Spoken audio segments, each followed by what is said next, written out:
Assalamualaikum warahmatullahi wabarakatuh. Berita Islami. Sudah jelas di depan mata kita, sudah jelas di negara kita, kecurangan demi kecurangan telah mereka lakukan. Apa tanggapan Nabi kita Muhammad SAW kepada orang-orang yang curang? Apa ancaman Nabi Muhammad SAW bagi orang-orang yang curang? Yaitu seperti yang dijelaskan, yaitu bahwasanya wailul lil mutaffifin. Kecelakaan terbesarlah bagi kecelakaan besar bagi orang-orang yang curang. Dan Nabi telah menyebutkan dalam hadis riwayat Bukhari dan Muslim, orang yang melakukan curang, orang yang sengaja curang, orang yang mencurangi orang lain, orang yang merugikan orang lain, Nabi mengatakan bahwa itu bukan golongannya. Bahwasanya orang yang curang itu bukan dari umat Nabi Muhammad SAW. Maka barang siapa yang mengaku muslim, apalagi mengaku kiai, apalagi mengaku santri, mereka membela orang-orang yang curang, mereka membela orang-orang yang di barisan orang curang, maka sangat disayangkan. Nabi tidak mengakui atau tidak mengakui golongan-golongan orang-orang yang curang seperti itu. Terus yang aneh, di 2024 ini, ya, kecurangan demi kecurangan banyak mereka lakukan. Padahal mereka bersumpah dengan menyebut nama Allah. Mereka bersumpah demi agama mereka, demi negara mereka. Apakah itu yang dinamakan orang beriman? Apakah itu yang dinamakan orang yang percaya akan adanya azab Allah Subhanahu wa taala? Padahal azab Allah itu sangat pedih. Azab Allah itu sangat luar biasa. Ingat saudaraku, dunia ini hanya sementara. Dunia ini hanya untuk menguji kita. Dunia ini hanya tempat kita itu bermain. Habis itu kita pulang lagi ke rahmatullah. Maka kita pergunakan waktu sebaik-baik mungkin. Jangan sampai ternyata kita tidak diakui Nabi. Jangan sampai ternyata kita bukan dari golongan Nabi Muhammad SAW. Apalagi kecurangan demi kecurangan dilakukan dengan terang benderang, secara terang-terangan, secara sengaja. Innallaha laqad afallahu min kulli dambi ilal mujahirin.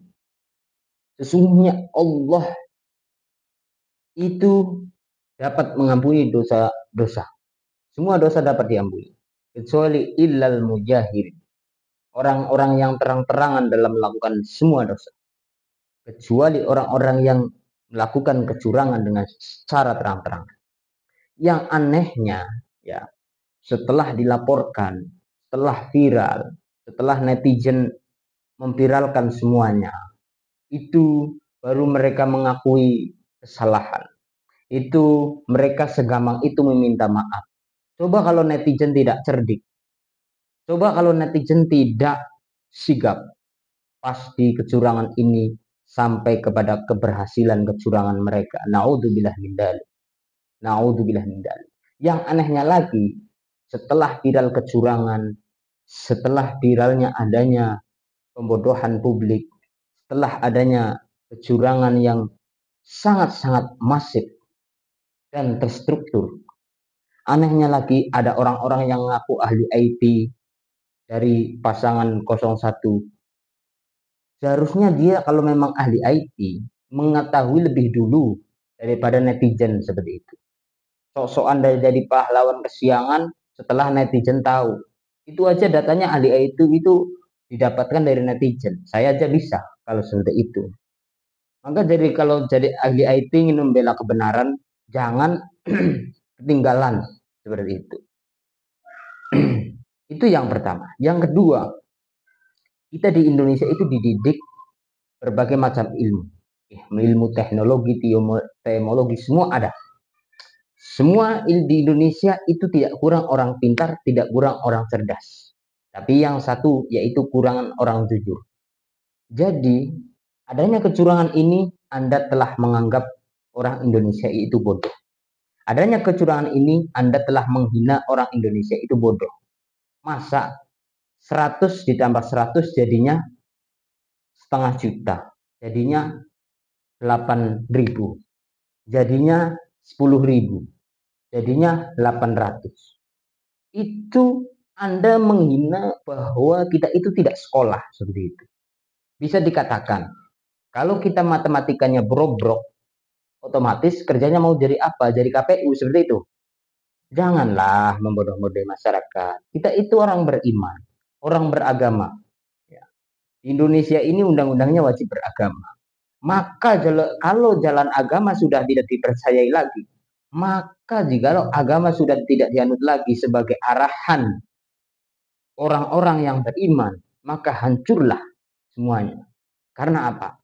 Cuma negara yang beragama, yang beradab, yang bisa mendamaikan segala sesuatu, yang bisa tentram segala sesuatu. Coba kita lihat di sana negara-negara yang tidak beragama, kacau. Orang-orangnya tidak mau melakukan arahan dari agama. Orang-orangnya tidak mau manut dengan agama. Setiap hari yang dikonsumsi adalah narkoba, narkotika, minuman keras, judi, dan lain sebagainya. Saling makan, saling bunuh, karena mereka tidak mempunyai agama. Jadi kita semua orang yang beriman dan beragama, jangan cuma di KTP dan di lidah saja. Semua aspek yang kita ikuti, semua globalisasi yang kita ikuti, mari kita ikuti arahan-arahan dari agama. Jangan sampai melanggar apa yang diantarkan agama. Istiqomah dalam agama. Istiqomah, istiqomah dalam mengikuti Nabi Muhammad Sallallahu Alaihi Wasallam. In kuntum tuhibbunallah fattabi'uni yu'ahibbukumullah. Jika kita semua pengen dicintai oleh Allah Subhanahu wa taala, maka ikutilah Nabi Muhammad Sallallahu Alaihi Wasallam, maka akan mendapat cintanya Allah Subhanahu wa taala. Jadi, jikalau kita berseberangan dengan apa yang dikatakan Nabi, maka akan mendapat kemurkaan dari Allah Subhanahu wa taala. Sekian dari saya. Apabila ada kesalahan, mohon maaf yang sebesar-besarnya. Mari kita lawan kecurangan. Mari kita lawan kebejatan moral. Mari kita lawan segala bentuk-bentuk kecurangan. Pertama dari diri kita. Assalamualaikum warahmatullahi wabarakatuh.